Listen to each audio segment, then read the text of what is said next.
ಮಾತಾಡ್ತೀರಾ? ಮುಖ್ಯಮಂತ್ರಿಗಳು ಅಸೆಂಬ್ಲಿಯಲ್ಲಿ ಉತ್ತರ ಕೊಟ್ಟಾಗ ನಾನು ಮಾತಾಡ್ತೇನೆ. ಮೇಡಮ್ ನಾನು ಒಂದ್ ಸೆಕೆಂಡು ಬೇಳೂರವ್ರಿಗೆ ಇನ್ನೊಂದು ಪ್ರಶ್ನೆ ಕೇಳಿ. ಹಲೋ ಹೇಳಿ ಸರ್, ಕೇಳ್ತೀನಿ. ಹಲೋ ಹೇಳಿ ಸರ್, ಕೇಳ್ತೀನಿ. ಹೇಳಿ ಮೇಡಮ್ ನೋಡಿ, ಬೇಲೂರವ್ರಿಗೆ ಇನ್ನೊಂದು ಪ್ರಶ್ನೆ ಕೇಳಿ. ಈಗ ಅವ್ರಿಗೇನೋ ಪಾಪ ತ್ರಾಸ ಆಗ್ತಾ ಇದೆ ಉತ್ತರ ಕೊಡೋಕೆ, ಯಾರೋ ಮಾಡಿದ ಯಾವುದೋ ಅಂತಾರಲ್ಲ ಒಂದು ನಮ್ಮ ಕನ್ನಡ ಭಾಷೆ ಉತ್ತರ ಕರ್ನಾಟಕದಾಗ, ಹಂಗೆ ಅವ್ರಿಗೆ ಪಾಪ ಸಮಸ್ಯೆ ಆಗ್ತಾ ಇದೆ. ನಾನು ಕಳೆದ 9ನೇ ತಾರೀಕಿಗೆ ಪ್ರಶ್ನೆ ಕೇಳಾದ್ಮೇಲೆ 10ನೇ ತಾರೀಕಿಗೆ ಸಂಬಂಧಪಟ್ಟಿರ್ತಕ್ಕಂಥ ಅನೇಕ ಅಧಿಕಾರಿಗಳಿಗೆ ಮೇಲ್ ಕಳಿಸಿದ್ದೇನೆ. ಇದಕ್ಕೆ ಸಂಬಂಧಪಟ್ಟಿರ್ತಕ್ಕಂಥ ಉತ್ತರವನ್ನು ಸದನ ನಡೀತಾ ಇದೆ, ಇವತ್ತು ಸಾಯಂಕಾಲ ಒಳಗಡೆ ಅಥವಾ ನಾಳೆ ಬೆಳಗ್ಗೆ ಒಳಗಡೆ ನೀವೆಲ್ಲ ಕಳಿಸ್ಕೊಡಿ ಅನ್ನೋತಕ್ಕಂಥ ಮಾಹಿತಿಯನ್ನು ನಾನು ಕೊಟ್ಟಿದ್ದೇನೆ ಅನೇಕರಿಗೆ. ಭಾಳ ದುರ್ದೈವದ ಸಂಗತಿ ಅಂತಂದರೆ ಮಹಿಳಾ ಮತ್ತು ಮಕ್ಕಳ ಅಭಿವೃದ್ಧಿ ಇಲಾಖೆ ಡೈರೆಕ್ಟರ್ ಆಗಿರ್ತಕ್ಕಂಥ ಮಹೇಶ್ ಬಾಬು ಅವರು ಏನು ಹೇಳ್ತಾರೆ, ಅವರು ನಾನು ಕೇಳಿ ಒಂದು ದಿವಸ ಆಯಿತು, 2ನೇ ದಿವಸ ಕೇಳಿದೆ ನಮ್ಮ PA ಗೆ, ಯಾಕಪ್ಪ ಬಂತನ ಆನ್ಸರ್ ಅಂತಂದರೆ, ಇಲ್ಲ ಸರ್ ಇನ್ನೂ ಕೊಡ್ತಾ ಇಲ್ಲ ಅವ್ರು ಅಂತೇಳಿ. ಫೋನ್ ಮ್ಯಾಗ್ ತಗೋ ಕಾಲ್ ಮಾಡೋಣ ಅಂತಂದೆ. ಫೋನ್ ಮ್ಯಾಗ್ ತೊಗೊಂಡು ನಾನು ಮಾತಾಡಿದರೆ, ಸರ್ ನಿಮ್ಮದು ಮೇಲೇ ಇನ್ನೂ ಮಟ್ಟ ಬಂದಿಲ್ಲ ಅಂತಕ್ಕಂಥ ಉತ್ತರವನ್ನು ಕೊಟ್ಟರು. ತದನಂತರ ಆಯಿತು ಒಂದು ಸೆಕೆಂಡ್ ನೀವು ಹಾಗೇ ಇರಿ, ನಾನು ಮೇಲ್ ಕಳಿಸ್ತೀನಿ ಅಂತೇಳಿ ಇಮಿಡಿಯೇಟ್ ನನ್ನ PA ಮೊಬೈಲಿಂದ ಅವ್ರಿಗೆ ಮೇಲ್ ಕಳಿಸಿ ಸ್ಕ್ರೀನ್ಶಾಟ್ ಹೊಡೆದು ಆ ಸ್ಕ್ರೀನ್ಶಾಟನ್ನು ಕೂಡ ನಾನು ಆ ಅಧಿಕಾರಿಗಳಿಗೆ ಕಳಿಸ್ಕೊಟ್ಟೆ. ಆಮೇಲೆ ಇಷ್ಟಕ್ಕೆ ಬೇಡ ಅಂತೇಳಿ ಆ ಕ್ವಶನ್ ಏನಿತ್ತು ಅದನ್ನು ಕೂಡ ನಾನು ವಾಟ್ಸಪ್ ಮುಖಾಂತರ ಅವ್ರಿಗೆ ಕಳಿಸಿದೆ. ಬಟ್ ದುರ್ದೈವದ ಸಂಗತಿ ಯಾಕಿಷ್ಟು ಸಂಶಯಕ್ಕೆ ಇವತ್ತು ದಾರಿ ಆಗ್ತಾ ಇದೆ ಅಂತಂದರೆ, ಮಹೇಶ್ ಬಾಬು ಅಂತಕ್ಕಂಥ ಡೈರೆಕ್ಟರು ಈ ಕ್ಷಣದವರೆಗೂ ಕೂಡ ನಮಗೆ ಮಾಹಿತಿಯನ್ನು ಇನ್ಫಾರ್ಮೇಷನನ್ನು ಕೊಡಲಿಲ್ಲ. ಒಂದನೇದು. ಎರಡನೇದು, ಅನೇಕ ಜಿಲ್ಲೆಗಳ ಉಪನಿರ್ದೇಶಕರಿಗೆ ಇನ್ಸ್ಟ್ರಕ್ಷನ್ ಹೋಯಿತು ಏನಂತೇಳಿ, ಮಹೇಶ್ ತೆಂಗಿನಕಾಯಿ ಕೇಳ್ತಕ್ಕಂಥ ಯಾವುದೇ ವಿಚಾರಗಳನ್ನು ಯಾರೂ ಕೊಡಬೇಡ್ರಿ ಅಂತಕ್ಕಂಥ ಓರಲ್ ಇನ್ಫಾರ್ಮೇಷನ್ ಸಾಕಷ್ಟು ಅಧಿಕಾರಿಗಳಿಗೆ ಹೋಯಿತು. ಅಧಿಕಾರಿಗಳಿಗೆ ನಾನು ಮೇಲ್ ಕಳಿಸಿದ್ದೆ, ಎಲ್ಲರಿಗೆ 10 ಜಿಲ್ಲೆಯ ಅಧಿಕಾರಿಗಳು ಕಳಿಸಿದ್ದೆ, ನೀವು ತಕ್ಷಣ ಇದಕ್ಕೆ ಉತ್ತರ ಕೊಡ್ರಿ ಅಂತಂದೆ. ಅವರು ಹೆಂಗೆ ಉತ್ತರ ಕೊಟ್ಟರು ಅಂದರೆ ಸೇಮ್ ಸಚಿವರು ಉತ್ತರ ಕೊಟ್ಟಂಗೆ ಉತ್ತರ ಕೊಟ್ಟರು.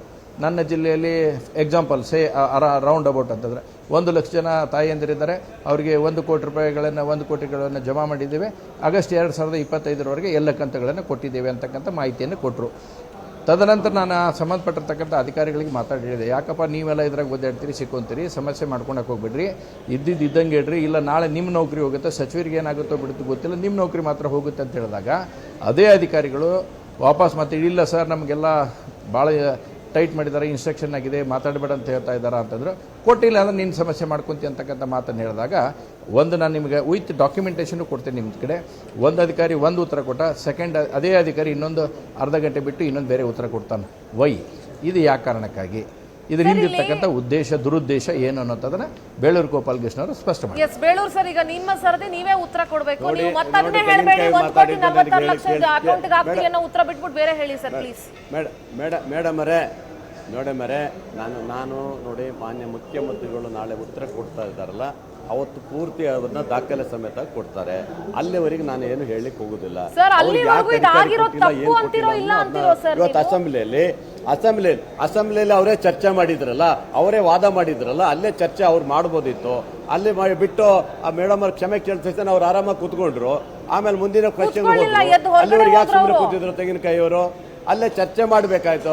ಸುಮ್ಮನೆ ನಾನು ಸುಮ್ಮನೆ ಕುಂತಿಲ್ಲ, ನಾನು ಸ್ಪೀಕರ್ ಅವರಿಗೆ ಸ್ಪಷ್ಟವಾಗಿ ಹೇಳಿದೆ, ದಯವಿಟ್ಟು ಮಾನ್ಯ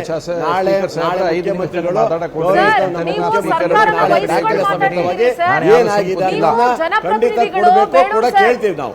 ಬೇಳೂರು ಸರ್, ಸರ್ಕಾರನ ವಹಿಸ್ಕೊಂಡು ಮಾತಾಡ್ತಾ ಇದ್ದೀರಿ, ಜನಪ್ರತಿನಿಧಿಗಳು ನೀವು, ನಿಮ್ಮ ಕ್ಷೇತ್ರದ ಜನರು ನೋಡ್ತಾರೆ. ನಾನು ಬಡವರ ಪರವಾಗಿ, ಜನರ ಪರವಾಗಿ ಮೇಡಮ್ ಅವರೇ, ನಾನು ಜನರ ಪರವಾಗಿ, ಬಡವರ ಪರವಾಗಿ, ನಾನು ಲಕ್ಷ್ಮೀ ಹೆಬ್ಬಾಳ್ಕರ್ ಪರವಾಗಿ ಅಲ್ಲ. ಕೇಳೋನಷ್ಟೇ ನಾನು ಖಂಡಿತ ಮಾತಾಡ್ತೇನೆ. ನಾವು ಬಿಡುವುದಿಲ್ಲ, ಅವರು ನಾಳೆ ಉತ್ತರ ಕೊಡುವವರೆಗೆ ನಾನು ಮಾತಾಡಕ್ಕೆ ಹೋಗೋದಿಲ್ಲ. ತಪ್ಪಾಗೋಗ್ಬಿಟ್ಟು ನೀವು ಜನರ ಪರ ಅನ್ಕೊಂಡೆ ನಾನು ನಿಮ್ಮ ಹತ್ರ ಇಷ್ಟೋ ತನಕ ತಾಳ್ಮೆ ಮಾತಾಡ್ತಿರೋದು ಸರ್. ಅದೇ ಆಗಿರೋದನ್ನ ಹಿಂದೆ ಮುಂದೆ ಆಗಿರೋದು ಸಹಜ ಸರ್. ಒಂದ್ ತಿಂಗಳ ಹಿಂದೆ ಮುಂದೆ ಆಗಿದ್ದಾಗಿದ್ದ ತಪ್ಪಾಗಿರ್ಬೋದು ಅಂತ ನಾ ಹೇಳಿ. ಯಾಕೆ ಇದಕ್ಕೆ ನಾನು ಯಾವ ಸಹಜ ಆಗಬಾರದು. ಸರ್ಕಾರ ಜನರ ಪರವಾಗಿ ಮೇಡಮ್ ನಾವು ಕೊಡ್ತೀವಿ ಮೇಡಮ್, ಯಾವತ್ತೂ ನಾವು ಇಲ್ಲ ಅಂತ ಇಲ್ಲ. 54,000 ಕೋಟಿನ ನಾವು 54,000 ಕೋಟಿ ಕೊಡ್ಬೇಕಾದ್ರೆ ಯಾವ್ದೋ ಒಂದ್ ತಿಂಗಳದು 2,600 ಕೋಟಿ ರೂಪಾಯಿನ ಅದ್ ಆಗ್ಬಿಡ್ತಾ? ಖಂಡಿತ ಕೊಡ್ತೇವೆ. ನಾವು ಕೊಟ್ಟಿಲ್ಲ ಅಂದಾಗ ಅವ್ರು ಹೇಳ್ಬೇಕು. ಯಾಕೆ ಕೊಟ್ಟಿಲ್ಲ ಸರ್? 2 ತಿಂಗಳು ಯಾಕೆ ಕೊಟ್ಟಿಲ್ಲ ಸರ್? 2 ತಿಂಗಳು ಹಣ ಅದನ್ನ ನೀವು ಕೇಳಿ. ಯಾಕೆ ಕೊಟ್ಟಿಲ್ಲ ಅಂದಾಗ ಅದೇನೋ ಟೆಕ್ನಿಕಲ್ ಪ್ರಾಬ್ಲಮ್, ಇನ್ನೊಂದು ಏನೋ ಆಗಿ ಬರ್ಲಿಲ್ಲ ಇರ್ಬೋದು, ಕೊಟ್ಟೆ ಕೊಡ್ತೀವಿ. ಟೆಕ್ನಿಕಲ್ ಪ್ರಾಬ್ಲಮ್ ಅನ್ನ ಸರಿಪಡಿಸೋದಕ್ಕೆ ನೀವು 9 ಮಂತ್ಸ್ ಬೇಕಾ?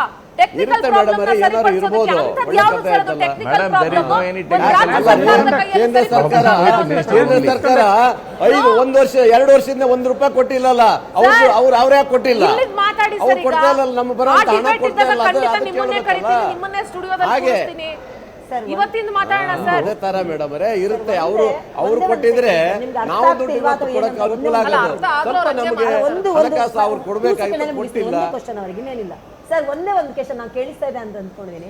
ಹಣಕಾಸು ಇಲಾಖೆ ಸ್ಪಷ್ಟನೆ ಮಾಡಿದೆ ದುಡ್ಡು ಕ್ಲಿಯರ್ ಆಗಿದೆ ಅಂದ್ಮೇಲೆ ಆ ದುಡ್ಡು ಎಲ್ಲಿ ಹೋಯ್ತು?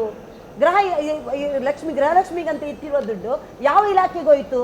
ಈ ವಾಲ್ಮೀಕಿ ನಿಗಮ ತರ ಬೇರೆ ಬೇರೆ ಅಕೌಂಟ್ಗೆ ಏನಾದ್ರು ಹೋಯ್ತಾ ಸರ್? ಅದು ಡೌಟ್ ಆಗ್ತಾ ಇದೆ. ಈಗ ಹಣಕಾಸು ಇಲಾಖೆ ಸ್ಪಷ್ಟನೆ ಮಾಡಿದೆ ಕ್ಲಿಯರ್ ಆಗಿದೆ ಅಂತ. ಸರ್ ಅದು ಯಾಕೆ ಸರ್ ಅದು ಟೆಕ್ನಿಕಲ್ ಪ್ರಾಬ್ಲಮ್ 9 ತಿಂಗಳಾದ್ರೂ ಸರಿಪಡಿಸಕ್ ಆಗದೆ ಇರೋಂತ ಟೆಕ್ನಿಕಲ್ ಪ್ರಾಬ್ಲಮ್ ಅಷ್ಟೊಂದು ಗಬ್ಬೆ ಹೋಗಿದ್ಯಾ ಹಂಗಾರೆ ಸರ್ಕಾರದ ಟೆಕ್ನಿಕಲ್ ನಾಳೆ ಹೇಳ್ತೀವಲ್ಲ ಮೇಡಮ್ ನಾಳೆ ಮುಖ್ಯಮಂತ್ರಿಗಳು ದಾಖಲೆ ಸಮೇತವಾಗಿ ಉತ್ತರ ಕೊಡ್ತಾರೆ ಅವತ್ತು ಕೊಟ್ಟಿಲ್ಲ ಕೊಡ್ಲೇಬೇಕು ಕೇಳಿಲ್ಲ ಅಂದ್ರೆ ನೆಕ್ಸ್ಟ್ ಮಾಸ್ಟರ್ ಅಕೌಂಟ್ ಕ್ಲೋಸ್ ಆಗೋದು 5000 ಕೋಟಿಗಳು ವಿರುದ್ಧವಾಗಿ ತಗೊಳ್ತೇನೆ ಬೇಕಾದ್ರೆ ಕೊಡ್ಲೇಬೇಕು ಸರ್ ಅವರು ಉತ್ತರ ಕೊಡ್ಲೇಬೇಕು ಯಾವ ಗುಳುಮ್ ಆಗ್ಲಿಕ್ಕೆ ಸಾಧ್ಯ ಇಲ್ಲ ಯಾವುದೇ ₹1 ತಿನ್ನಕ್ಕೂ ಸಾಧ್ಯ ಇಲ್ಲ ನೇರವಾಗಿ ಜನರಿಗೆ ಮುಟ್ಟುವಂತ ಹಣ ಯಾರು ತಿನ್ಲಿಕ್ಕೆ ಸಾಧ್ಯ ಇಲ್ಲ ಈಗ ಇದು at the root of it is financial misconduct true ಯಾವುದೇ ಒಬ್ಬ ಅಫಿಷಿಯಲ್ ಆಗಲಿ ಮಂತ್ರಿನೇ ಆಗಲಿ ಮುಖ್ಯಮಂತ್ರಿನೇ ಆಗಲಿ it is financial misconduct number 1 ಆ ಮಿಸ್ಕಂಡಕ್ಟ್ಗೆ ಕಾನ್ಸಿಕ್ವೆನ್ಸ್ ಇರ್ತದೆ ಪರಿಣಾಮ ಇರ್ತದೆ ಅದು ಶಿಕ್ಷೆನೋ ಸಸ್ಪೆನ್ಷನೋ ಮತ್ತೊಂದು ಅದಿಲ್ಲದೇ ಕ್ಷಮೆ ಕೇಳಿಬಿಟ್ರು ಬಿಟ್ಬಿಡಿ ಅಲ್ಲ ಕ್ಷಮೆ ನೀವು ಹೆಂಗಾದ್ರೂ ಕೇಳ್ಕೊಳ್ಳಿ ಯಾವ ಶಬ್ದದಲ್ಲೂ ಕೇಳ್ಕೊಡಿ ಅದು ವರ್ಡಿಂಗ್ ಇಸ್ ನಾಟ್ ಇಂಪಾರ್ಟೆಂಟ್ ಒಪ್ಪಿರಿದ್ದೀರಿ ನೀವು ತಪ್ಪಾಗಿದೆ ಅಂತ ತಪ್ಪು ಯಾರಿಗೆ ಯಾರು ಹೊಣೆಗಾರ ಇದಕ್ಕೆ ನಂಬರ್ 1 ನಂಬರ್ 2 ಎಲ್ಲೋ ಒಂದು ಕಡೆ ಬ್ರಾಡರ್ ಪಿಕ್ಚರ್ ನಾವು ಬಿಗ್ಗರ್ ಪಿಕ್ಚರ್ ನೋಡಿದ್ರೆ ನಮ್ಮ ಮಹೇಶ್ ತೆಂಗಿನಕಾಯಿ ಅವರು ನಾಳೆ ಸದನದಲ್ಲಿ ಮಾತಾಡುವಾಗ ಇದನ್ನು ಎತ್ತಿದ್ರೆ ಭಾಳ ಒಳ್ಳೆಯದು ಯಾಕಂದರೆ ಮುಖ್ಯವಾಗಿ ನಾವು ಪ್ರಶ್ನೆ ಕೇಳಬೇಕಾಗಿರೋದು ಈ ಒಂದು ಕನಸಿತ್ತಲ್ಲ ಎಲ್ಲರಿಗೂ ಗ್ಯಾರಂಟಿ ಯೋಜನೆಗಳು ಕಾಕಾ ಸಾಹೇಬ್ ಪಾಟೀಲ್ ನಿನಗೂ ಫ್ರೀ ಬಾಬಾ ಸಾಹೇಬ್ ಪಾಟೀಲ್ ನಿನಗೂ ಫ್ರೀ ನನಗೂ ಫ್ರೀ ಅನ್ನೋ ಕನಸಿತ್ತಲ್ಲ ಈ ಕನಸು ಕಾರ್ಯ ಸಾಧ್ಯವಾ ಇದೊಂದು ಅಸಾಧ್ಯ ಕನಸ ಯಾಕಂದ್ರೆ ಎಲ್ಲ ಕಡೆ ನಾವು ಖಂಡಿತ ಮಾಡ್ತೇವ್ರಿ ಖಂಡಿತ ಮಾಡ್ತೇವೆ ಎಲ್ಲರಿಗೂ ಕೊಡ್ತೇವೆ ನಿಮಗೂ ಕೊಡ್ತೇವೆ ಮಾತನ್ನ ಕೇಳ್ಕೊಡ್ರಿ ದುಡ್ಡು ಬರುತ್ತೆ ಮಾತನ್ನ ಕೇಳ್ಕೊಡ್ರಿ ದುಡ್ಡು ಬರುತ್ತೆ ಇದು ಮಾತಿನ ಹೇಳೋದು ಬೇಡ ಮಾತಿಗೋಸ್ಕರ ಮಾತಾಡೋದಲ್ಲ ಪ್ರಶ್ನೆ ಇಲ್ಲ ಮಾತಿಗೋಸ್ಕರ ಮಾತಾಡೋದಲ್ಲ ಈ ಹಾಸ್ಯಮಯ ಮಾತಾಡೋದು ಮಾತಿಗೋಸ್ಕರ ಮಾತಾಡೋದಲ್ಲ ಖಂಡಿತ ಅವರಿಗೂ ಕೊಡ್ತೀವಿ ನಾನು ಬೇರೆ ಬಹಳ ಗಂಭೀರ ಪ್ರಶ್ನೆ ಕೇಳ್ತಾ ಇದ್ದೀನಿ ಮಾತಿಗೋಸ್ಕರ ಮಾತಾಡೋದಲ್ಲ ₹50,000 ವರ್ಷದಲ್ಲಿ ಕೊಡ್ತಾ ಇದ್ದೀವಿ ಮಾತಿಗೋಸ್ಕರ ಮಾತಾಡೋದಲ್ಲ ದಯವಿಟ್ಟು ಕೊಡ್ತಿದ್ದೀರಾ ಅಂದ್ರೆ ಎಲ್ಲಿಂದ ಕೊಡ್ತಿದ್ದೀರಾ ಸರ್ ಯಾರು ಹೇಳೋದನ್ನ ಕೇಳಿಸ್ಕೊಳ್ಳಿ ಸರ್ ಅದು ಟ್ಯಾಕ್ಸ್ ಯಾಕಂದ್ರೆ ನೀವು ಕೊಟ್ಟು ಯಾರಿಗೂ ಉಪಕಾರ ಮಾಡ್ತಾ ಇಲ್ಲ ನೀವು ಅದಲ್ಲ ಯಾಕೆ ಜನರ ಹಣ ಅದು ಸರಿ ಮೊದಲು ಪ್ರಶ್ನೆ ಕೇಳಿಸ್ಕೊಳ್ಳಿ ಸರಿಯಾಗಿ ಮಾತಾಡಿ ಫೈನಾನ್ಷಿಯಲ್ ಮ್ಯಾನೇಜ್ಮೆಂಟ್ ಬಗ್ಗೆ ಅಂತ ಯಾರು ಹೇಳಿದ್ದು ಫೈನಾನ್ಷಿಯಲ್ ಮ್ಯಾನೇಜ್ಮೆಂಟ್ ಮಾತ್ರ ಅದು ಕೇಳಿಸ್ಕೊಳ್ಳಿ ಮೊದಲು ಫೈನಾನ್ಷಿಯಲ್ ಮ್ಯಾನೇಜ್ಮೆಂಟ್ ಎಲ್ಲಿ ತಪ್ಪಾಗ್ತಾ ಇದೆ ಅಂತ ಏನಾಗಿದೆ ಅಂದ್ರೆ ಈ ಗ್ಯಾರಂಟಿ ಯೋಜನೆಗಳಿಗೆ ಹೆಚ್ಚುವರಿ ಹೊರೆ ಹಾಕದನೆ ಅದು ಹೇಳಿ ಸರ್ ಅದನ್ನೇ ಮುಖ್ಯ ಕೇಳಿಸ್ಕೊಡ್ರಿ ಮುಗಿಸೋಕೆ ಕಾಯಿರಿ ಸ್ವಲ್ಪ ಅದನ್ನ ಅದು ಕಾರ್ಯ ಸಾಧ್ಯ ಆಗದೇ ಇರುವಾಗ ಈ ತರದ ಅಡ್ಡ ಚಟುವಟಿಕೆ ನಡೀತವೆ ಕಾರ್ಯ ಸಾಧ್ಯ ಆಗುತ್ತಾ ಇಲ್ವಾ ಅನ್ನೋದನ್ನ ಬಿಜೆಪಿ ನಾಯಕರುಗಳು ಕಾಂಗ್ರೆಸ್ ನಾಯಕರುಗಳು ಸದನದಲ್ಲಿ ಚರ್ಚೆ ಮಾಡಬೇಕಿದನ್ನ ಅದು ಕಾರ್ಯ ಸಾಧ್ಯ ಅಲ್ಲ ಅಂದಾದ್ಮೇಲೆ ಇವರ ಗ್ಯಾರಂಟಿಗಳನ್ನ ಅವರೆಲ್ಲೋ ಬಿಜೆಪಿ ತಗೊಂಡು ಎಲ್ಲೋ ಅನುಷ್ಠಾನ ಮಾಡ್ತಾನೆ ಹೇಳೋದು ಅದನ್ನ ಮತ್ತೆ ಅನುಷ್ಠಾನ ಮಾಡದೇನೆ ಜನರಿಗೆ ಒಂದು ರೀತಿಯ ಹೊರಗಾಗೋದು ಹತಾಶೆ ಆಗೋದು ಬೇಡ. First understand how to manage finances. Financial management ಅಂದರೆ ಏನು? ಈ ಫೈನಾನ್ಷಿಯಲ್ ಮ್ಯಾನೇಜ್ಮೆಂಟ್ ಗೊತ್ತಿಲ್ಲದೇ ನೀವು ಆಕಾಶವನ್ನೇ ಸ್ವರ್ಗವನ್ನೇ ಭೂಮಿಗೆ ತಂದು ಇಳಿಸಿ ಅಂತ ಹೇಳೋದು ಭಾಳ ಸರಳ. ಅದು ಆಗುತ್ತಾ? ಅದು ಈಗ ನೋಡಿ ತೆರಿಗೆ ಹೆಚ್ಚು ಮಾಡಿದ್ರಿ, ಇದು ಇದು ಇದು ಇದು ಬೇಕಿತ್ತ ಇದು? ಆಮೇಲೆ ಈ ಥರದ ಒಂದು ಅವ್ಯವಹಾರಗಳಾಗ್ತವೆ. ಕೊಡ್ತೇನೆ ಕೊಡೋದಿಲ್ಲ, ಕೊಡ್ತೇನೆ ಅನ್ನೋದು ಬೇರೆ, ಕೊಡೋದು ಬೇರೆ. ಈಗ ಮಾರ್ಚ್ 31ಕ್ಕೆ ಬಜೆಟ್ ಫೈನಾನ್ಷಿಯಲ್ ಇಯರ್ ಎಂಡ್ ಆಗುತ್ತೆ, ಆಡಿಟ್ ಆಗುತ್ತೆ, ಎಲ್ಲ ಆಗುತ್ತೆ. ಆ ಆಡಿಟಲ್ಲಿ ಮಿಸ್ ಹಂಗಾಯ್ತಿದು, ಆಡಿಟರ್ ಸಿಎಜಿ ಮಿಸ್ ಹಂಗಾಯ್ತಿದು. ಡಿಪಾರ್ಟ್ಮೆಂಟ್ ಆಡಿಟ್ ಇರ್ತದೆ, 31ಕ್ಕೆ ಆಡಿಟ್ ಆಗದೆ ನಿಮ್ಮ ಬಜೆಟ್ ಮುಂದಿನ ಬಜೆಟ್ ಬಂತ ಈ ಹೊಣೆಗಾರಿಕೆ ಯಾರ್ದು? ಈ ಹೊಣೆಗಾರಿಕೆ ಈ ತರದ ಬೇಡದ ಒಂದು ಏನು ಅವ್ಯವಹಾರ ತಡಿಬೇಕಂದ್ರೆ ಮೊದಲು ಗ್ಯಾರಂಟಿ ಯೋಜನೆ ಮರುಪರಿಷ್ಕರಣೆ ಆಗಬೇಕು. ಗ್ಯಾರಂಟಿ ಯೋಜನೆ ಮರುಪರಿಷ್ಕರಣೆ ಆಗಬೇಕು. ಅಲ್ಲಿಗೆ ಮುಕ್ತಾಯ ಮಾಡಿದಾರಪ್ಪ, ಬಿಜೆಪಿಯವರೇ ಮುಕ್ತಾಯ ಮಾಡಿದ್ದಾರೆ. ಬಿಜೆಪಿಗೆಲ್ಲ ಬರ್ಕೊಟ್ಟಿದ್ದೀವಿ ನಾವು ಪತ್ರಕರ್ತರು. Beluru sir, sorry to say this, ನಾವು ಅವರೇ ಆರಾಮಾಗಿದ್ದಾರಪ್ಪ, ಅವ್ರು ಯಾವ್ದು ಚರ್ಚೆನೆ ಮಾಡ್ತಾ ಇಲ್ಲ ಇವಾಗ. ನಾನು ಯಾಕೆ ಮಾಡಬಾರ್ದು ಸರ್? ಒಂದ್ ನಿಮಿಷ ಸರ್, ಬೇಳೂರು ಸರ್ ದಯವಿಟ್ಟು ಅರ್ಥ ಮಾಡ್ಕೊಳ್ಳಿ. ಬಿಜೆಪಿ ನೀವು ಮಾಡಿ ಬಿಜೆಪಿ ನಮ್ ಪಕ್ಕದ ಮನೆ ಅಲ್ಲ, ಕಾಂಗ್ರೆಸ್ ನಮ್ ಎದುರುಗಡೆ ಮನೇನೂ ಅಲ್ಲ ಸರ್. ಬಿಜೆಪಿ ಅವರು ಪ್ರಶ್ನೆ ಮಾಡಿದ್ದನ್ನ ನಾವು ಪ್ರಶ್ನೆ ಮಾಡಬಾರ್ದು ಅಂತ ಏನಿಲ್ಲ. ಅವ್ರು ಬಾಯಿ ಮುಚ್ಕೊಂಡಿದ ತಕ್ಷಣ ನಾವು ಬಾಯಿ ಮುಚ್ಕೊಳ್ಬೇಕು ಅಂತ ಏನು ಇಲ್ಲ. ನೀವು ಮಾತಾಡಿ. ನೀವು ಮಾತಾಡಿ ಮೇಡಮರೇ, ನೀವು ಮಾತಾಡಿ ಕತ್ತಿದೆ ಮಾತಾಡಿ. ಬಿಜೆಪಿ ಅವರೇ ಸುಮ್ನಿದ್ದಾರೆ. ಅಲ್ಲಿ ಕೇಳಿ, ಬಿಜೆಪಿ ಸುಮ್ನಿದ್ದೀರಾ? ಮಹೇಶ್ ಅವರೇ ಸುಮ್ನಿದ್ದೀರಾ? ನೀವು ತೆಂಗಿನಕಾಯಿ ಅವರು ಸುಮ್ನಿದ್ದೀರಾ? ನಮ್ಮೇಲೆ ಬರ್ತಾರೆ ನೋಡಿ. ನೀವು ಚರ್ಚೆಗೆ ಬರಲಿಲ್ಲ ಅವರು ಅಲ್ಲಿಗೆ. ಮೇಡಮ್ ಕ್ಷಮೆ ಕೇಳಿದ ತಕ್ಷಣ ಸ್ಪಷ್ಟವಾಗಿ ಇವತ್ತು ಹೋರಾಟ ಮಾಡಿದ್ದೇವೆ. ಮಾತಾಡ್ತಾರಂತೆ. ಅವರು ರಾಜ್ಯದ ಕಾಂಗ್ರೆಸ್ ಇಡೀ ಸರ್ಕಾರ ಇವತ್ತು ಕ್ಷಮೆ ಮಾಧ್ಯಮಗಳ ಮೇಲೆ ಸಂದರ್ಭ ಯಾಕೆ ಬಂತು? ಬಿಟ್ರೆ ಬೇರೆ ಏನು ತಪ್ಪು ಮಾಡಲಿಲ್ಲ.